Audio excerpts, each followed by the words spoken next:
Hey guys, Kakarot197 again.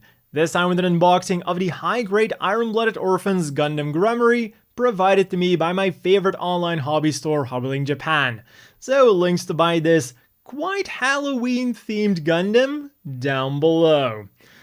And well, that is definitely a very nice looking box art. We've got the eyes ominously glowing from behind that kind of cloak-esque thing it's got going on in the head. I mean, you could also call it a helmet, but for the season and for the badassery, let's just call it a hood. Then it's got that color scheme going for it, and also a really nice pose with that anchor. And then on the sides, we can see some of the gimmicks that this thing has going for it. It comes with open palm hands, it comes with normal holding hands for that anchor. You can remove the hood, the wings work, and it's also nicely detailed. And then on the other side, we get a very brief overview of the Gundam Gremory and its history. It is a Gundam frame. It was inherited by the Nadira family, which is one of the prestigious families that assisted in 7 stars in Gallerhorn. So let's open this thing up and see what is inside of it.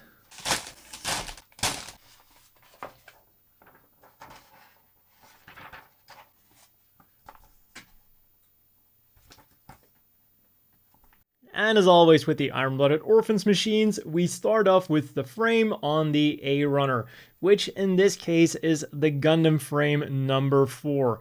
And what's also cool with this is that all of the parts on this thing are being used.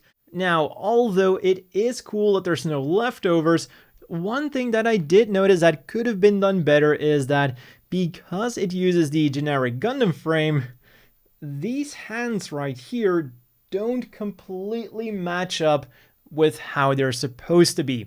Because the thing with the Gremory is, when we look at these newly molded ones, you can see just how long those nails are and how they definitely don't match with the generic hands that we get on the A-Runner. So it would have been cool if we got new ones for that as well. And even though they kind of tried to hide it on the box art, you can still see that those nails should have been there.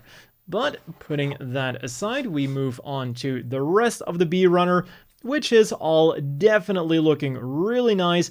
The one unfortunate thing is, of course, that we only get one non-broken side of the anchor, so if you want a full anchor, as this thing once was, you'll have to buy 2 Gremorys, although it is nice that you at least get the option to actually do so. And then the other thing that definitely caught my attention is just how much the head looks like the normal Gundam head. And that's something that I just didn't really get a good feel of looking at the promotional images or like looking at the box art, because of course it's all obscured by that giant V-fin and also the cloak in many of the images. So it is nice to see what the head looks like in its entirety. Then moving on to the C1 and the C2 runner, and what definitely caught my attention here is that not only are the front skirts molded separately, but they don't even seem to attach in the usual way, and instead it looks like they're going to be attached to either the thighs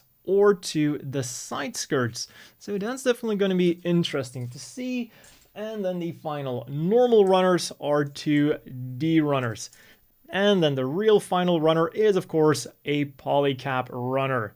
So then finally, moving on to the stickers and the manual, we get some promotional material for Gundam Breaker Badlog, and then we also get the manual, which as always gives us a quick overview of the mobile suit itself, the Gundam Gremory, with its main feature being the cloak on its head that can open up. As for the pilot then, she might look like a very suave man, but that's just the way she dresses, and she is in fact a lady. Then on the other side, we get an overview of, well, I wanted to say the weapons, but just the one weapon, the battle anchor. They do say that it is kind of a benefit that one of the sides kind of broke off because it it's now lighter, but at the same time, that does also affect the balance. So it's a bit give or take, using a damaged battle anchor. Then it's got the nano laminate coat, which is not only very useful for the machine, but also makes it look like a Grim Reaper. As for the tactics then, it can basically do anything. It can lead units into battle, it can do reconnaissance, and it can also do solo operations, so, well, there's not much that it cannot do. So all that's left to do now is to go ahead and build this thing. And if you too want to have your own Gundam Gremory, there is a link down below. And as always, a big thank you to the Patreon supporters. I hope everyone watching has a great day, and I'll see you all tomorrow with a review of this thing.